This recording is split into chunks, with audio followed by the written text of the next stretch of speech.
Sir ಇದನ್ನ ರಾಜಕೀಯನ ಹೊರತುಪಡಿಸ್ತಾರೆ ರೈತರಲ್ಲಿ ಪ್ರತಿಭಟನೆ ಮಾಡ್ತೀರಲ್ಲ ಕೆಲವೊಂದಿಷ್ಟು ರೈತರು ತಟಸ್ತಾ ಇದ್ದಾರೆ ಅವ್ರಿಗೆ ಇಷ್ಟ ಬಂದರೆ ಗೊತ್ತಾಗ್ತದೆ ಆ ರೈತರನ್ನ ಹೆಂಗೆ ಮನವೊಲಿಸ್ತೀರಿ ಹೇಗೆ ಸರ್? ಇಲ್ಲ ಅವ್ರನ್ನೂ ಕೂಡ ಮನವೊಲಿಸ್ತೀವಿ, ಮಾತಾಡ್ತೀವಿ ಎಲ್ಲರ ಹತ್ರ. ನೋಡಿ, ಈಗ ಒಂದು ಅಭಿವೃದ್ಧಿ ವಿಚಾರ ಬಂದಾಗ ಪರ ವಿರೋಧಗಳು ಇದ್ದಿದ್ದೆ ಎಲ್ಲ ಕಡೆ, ಏನು ಇಲ್ಲೇ ಅಂತಲ್ಲ, ಯಾವ ಮೂಲೆಯಲ್ಲಿ ಹೋದ್ರೂ ನೀವು ವ್ಯವಸಾಯದ ವಿಚಾರ ಬಂದಾಗ ನಿಜವಾಗ್ಲೂ ಕೂಡ ರೈತರಿಗೆ ತೊಂದರೆ ಆಗ್ತಕ್ಕಂಥದ್ದು ಅನ್ಯಾಯ ಆಗ್ತದೆ, ನಾವು ಒಪ್ತೀವಿ.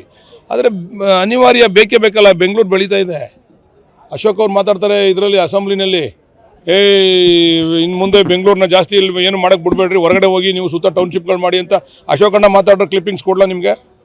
ಇನ್ನು ಆಯ್ತಪ್ಪ, ಅಶೋಕಣ್ಣ ಡೈರೆಕ್ಟ್ ಮಾಡಲಿ ಟೌನ್ಶಿಪ್ ಹೆಂಗೆ ಮಾಡ್ಬೇಕು. ಇಲ್ಲಿ ತೋರಿಸ್ತಾರಲ್ಲ ಮರ ಬೆಳೆದ್ಬಿಟ್ಟೈತೆ, ಅದು ಬೆಳೆದ್ಬಿಟ್ಟೈತೆ ಅಂತ. ಈ ಮರ ಬೆಳೆದಿರೋದೇ ರೆಡ್ ಝೋನಿಂದ. ಇವತ್ತು ನೀವು ಬನ್ಕುಪ್ಪೆ ಪಂಚಾಯತಿಲಿ ಸರ್ವೆ ಮಾಡಿ, ನಮ್ಮ ಹೋಬಳಿನಲ್ಲಿ ಎಲ್ಲ ಕಡೆ ಲೇಔಟ್ ಆಯ್ತಾ ಇದೆ. ನೀವು ಮಂಚಂಗಳ್ಳಿ ಪಂಚಾಯತಿ ಸರ್ವೆ ಮಾಡಿ ಲೇಔಟ್ಗಳು ಆಯ್ತಾ ಇದೆ. ಪಕ್ಕದಲ್ಲಿ ಗೋಪಳ್ಳಿ ಪಂಚಾಯತಿ ಸರ್ವೆ ಮಾಡಿ ಲೇಔಟ್ಗಳು ಮಾಡ್ತಾ ಇದ್ದಾರೆ. ಇದು ಯಾಕೆ ಉಳ್ಕೊಂಡೈತೆ ಅಂತಂದರೆ, ಇದು ಬರೀ ರೆಡ್ ಝೋನ್ ಮಾಡಿದ್ಕೆ ಕುಮಾರಸ್ವಾಮಿ ಅವರು ಅವತ್ತಿಂದ ಇದು ಯಾರು ಕೂಡ ಲೇಔಟ್ ಮಾಡಲಿಕ್ಕೂ ಇನ್ನೊಂದಕ್ಕೆ ಅವಕಾಶ ಇಲ್ಲ, ಕನ್ವರ್ಷನ್ಗೆ ಅವಕಾಶ ಇಲ್ಲ ಅಂತೇಳಿ ಉಳ್ಕೊಂಡೈತೆ ಅಷ್ಟೇ. ಇದು ಈಗ ಅಷ್ಟೊಂದು ಜನ ರೈತರು, ಇದು ಮೊದಲೇ ಎಲ್ಲೋ ಝೋನ್ ಇದ್ದಿದ್ರೆ ಇಷ್ಟೊತ್ತಿಗೆ ಇದು ಮುಗ್ದೋಗಿರೋದು. ಇಲ್ಲೂ ಯಾವ ತೋಟನೂ ಇರ್ತಿರ್ಲಿಲ್ಲ, ಯಾವ ಇದು ಇರ್ತಿರಲಿಲ್ಲ. ಇಲ್ಲೂ ಬೇರೆಯವ್ರು ಬರೋರು ರಿಯಲ್ ಎಸ್ಟೇಟ್ನವರು ತೊಗೊಂಡು ಮಾಡೋರು. ಅದೇ ಕೆಲಸ ನಾವು ಸರ್ಕಾರ ಮಾಡ್ತಾಯಿದ್ದೀವಿ. ಉದ್ದೇಶ ಏನು ಅಂತಂದರೆ ಟೌನ್ಶಿಪ್ಗಳಾಗಬೇಕು ಅಂತ. ಕುಮಾರಸ್ವಾಮಿ ಅವರ ಪರಿಕಲ್ಪನೆ ಏನಿತ್ತು ಅದಕ್ಕೆ ಅನುಷ್ಠಾನ ಮಾಡ್ತಾಯಿದ್ದೀವಿ ಅಷ್ಟೇ ನಾವು. Thank you.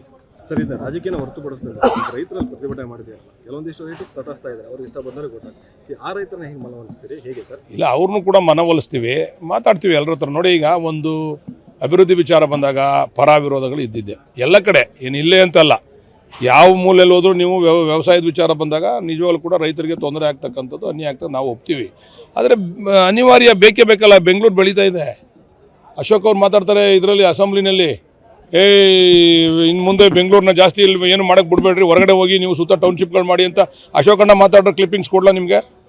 ಇನ್ನು ಆಯ್ತಪ್ಪ, ಅಶೋಕಣ್ಣ ಡೈರೆಕ್ಟ್ ಮಾಡಲಿ ಟೌನ್ಶಿಪ್ ಹೆಂಗೆ ಮಾಡ್ಬೇಕು. ಇಲ್ಲಿ ತೋರಿಸ್ತಾರಲ್ಲ ಮರ ಬೆಳೆದ್ಬಿಟ್ಟೈತೆ, ಅದು ಬೆಳೆದ್ಬಿಟ್ಟೈತೆ ಅಂತ.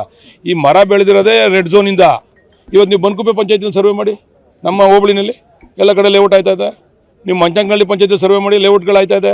ಪಕ್ಕದಲ್ಲಿ ಗೋಪಳ್ಳಿ ಪಂಚಾಯತಿ ಸರ್ವೆ ಮಾಡಿ ಲೇಔಟ್ಗಳು ಮಾಡ್ತಾ ಇದ್ದಾರೆ. ಇದು ಯಾಕೆ ಉಳ್ಕೊಂಡೈತೆ ಅಂತಂದರೆ, ಇದು ಬರೀ ರೆಡ್ ಝೋನ್ ಮಾಡಿದ್ಕೆ ಕುಮಾರಸ್ವಾಮಿ ಅವರು ಅವತ್ತಿಂದ ಇದು ಯಾರು ಕೂಡ ಲೇಔಟ್ ಮಾಡಲಿಕ್ಕೂ ಇನ್ನೊಂದಕ್ಕೆ ಅವಕಾಶ ಇಲ್ಲ, ಕನ್ವರ್ಷನ್ಗೆ ಅವಕಾಶ ಇಲ್ಲ ಅಂತೇಳಿ ಉಳ್ಕೊಂಡೈತೆ ಅಷ್ಟೇ. ಇದು ಈಗ ಅಷ್ಟೊಂದು ಜನ ರೈತರು, ಇದು ಮೊದಲೇ ಎಲ್ಲೋ ಝೋನ್ ಇದ್ದಿದ್ರೆ ಇಷ್ಟೊತ್ತಿಗೆ ಇದು ಮುಗ್ದೋಗಿರೋದು. ಇಲ್ಲೂ ಯಾವ ತೋಟನೂ ಇರ್ತಿರ್ಲಿಲ್ಲ, ಯಾವ ಇದು ಇರ್ತಿರಲಿಲ್ಲ. ಇಲ್ಲೂ ಬೇರೆಯವ್ರು ಬರೋರು ರಿಯಲ್ ಎಸ್ಟೇಟ್ನವರು ತೊಗೊಂಡು ಮಾಡೋರು. ಅದೇ ಕೆಲಸ ನಾವು ಸರ್ಕಾರ ಮಾಡ್ತಾಯಿದ್ದೀವಿ. ಉದ್ದೇಶ ಏನು ಅಂತಂದರೆ ಟೌನ್ಶಿಪ್ಗಳಾಗಬೇಕು ಅಂತ.